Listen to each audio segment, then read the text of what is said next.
right, so I chose this picture because I want to share with you the joys of my life, the things that fill me with love and really what makes life worth living. So, and I have had no practice in this. Forever, I really appreciate you putting this together for me. I'm a photographer. This was a picture that was taken when I was taking a photography class at Roanoke College. That's my self-portrait. You can tell I was a little bit younger back in the day. And I liked dealing with different techniques and experimenting with things. So this is the love of my life, my soulmate. We met at Freeda College, and that's us, I think, our 10-year anniversary.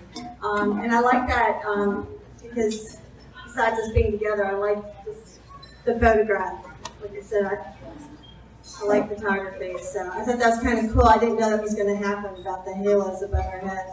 So this is a picture of my children, my world revolves around my children. I love them so much. And my cousin's a photographer, and she took that picture. I think she did a really good job with that. And they've all grown up since then. They don't look like that anymore. I love to dance. That's me dancing with my dad. When I was a little girl, I used to stand on his shoes, and he used to dance around with me on his shoes, and he'd take me up and lift me up in the air over his head, and I felt like I could fly. And so I just love those memories. I love the fact that I can still dance with my father-in-law. He had a stroke a couple of years ago, and about half a year after that we met and were able to dance at a wedding. This is a photograph I took with a camera. Well, I was the yearbook photographer at my high school, and we got our yearbooks long after we graduated from high school, and they chose my photograph to be the opening photograph and the closing photograph of the inset, so I was excited about that. This is another one of my photographs, one of my really good friends. I love to hike. This is where we're hiking, and that's, if anybody knows about film, that's a double exposure that I took. So I got the sun on her shoulder by taking a double exposure. That's the old-fashioned cameras. They had film in them. That's a color photograph that I did of my grandfather's garden. I'm a gardener. My grandfather was a gardener. And I did the color development for that print. You know, most people, they use the film, you would take it and somebody else would develop it, but I actually developed that photograph. And I have it over here. I wasn't sure how it was going to turn out. I like learning and doing new things. This is a project I did at the cabin that we built up in Floyd County. I taught myself how to do stone masonry, so that's my hands working and putting the stones together on there. So it was a lot of fun to do. I'm really glad I don't do that for a living. It was a lot of work. Oh, that wasn't flipped around. Oh well, I have the actual print. It's supposed to be flipped around, and it was supposed to be later in the presentation too. But all right, we're going to go with it.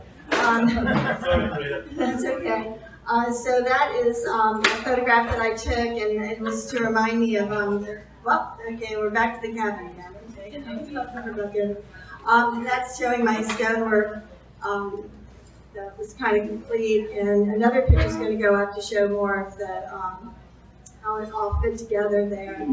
But putting it together was a lot like a puzzle, taking the stones and trying to figure out how they were going to go and get them down. So you can see more of a shot as far as how it went. And then in a few moments you'll see the rest of the cabin. Just let you know, the cabin is the place I go to write. A lot of people don't know I'm a writer. I write poetry and I write short stories and mythology. Some people might see more of my commentaries that are published in the Roanoke Times, which have to do with more social and public issues. So this is where I go to be inspired. There's gardens around it now. This is when it was being built. I was the general contractor for the cabin. A lot of it, as you saw, I physically did myself. And then I would subcontract out for skilled labor. But that's where I go to write and just to relax and unwind. And so I was talking about earlier, I do love to hike. This is one of those trips that I always wanted to do, and that was to go to Scotland and climb Ben Nevis. That's the tallest peak in Scotland. And that's a picture of my kids and the trail we're heading up on to go up to Ben Nevis. And it was just awesome. There I am, I'm on the trail, getting higher. It was just an awesome experience. It was a great day. There was a man that was hiking, it was his 13th time up the summit, and it was the first time it was a clear day where you could see.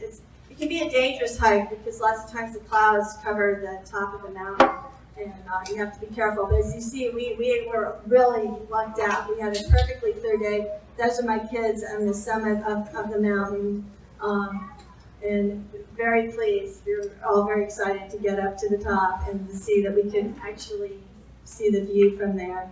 And they're all black belts. That's why they were in the shirt. So there I am up there, and so you can see. I mean, just felt like you're on top of the world. It was just an amazing experience, and I'm so glad that we did that. I was able to share that with my children and have that accomplishment of climbing that peak.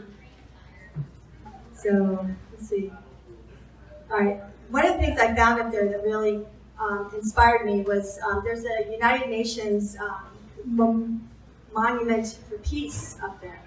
And that was a really fun find for me to find that because peace work is very important to me, and it's something that I enjoy doing. I facilitate a compassionate communication practice group once a month at my church, Unity of Roanoke Valley, and it's where we practice our communication skills to learn how to be empathetic listeners and to learn how, how we can communicate what our needs are in a way that is respectful of other people. And this is where my writing and my photography, my hiking all comes together in this final slide. The truth may not always be convenient, but it is always powerful. And that is something I wrote about when I was writing about how it's important to protect our environment. I feel very passionate about protecting our environment and about the truth and about standing up for what's right. And I appreciate this opportunity.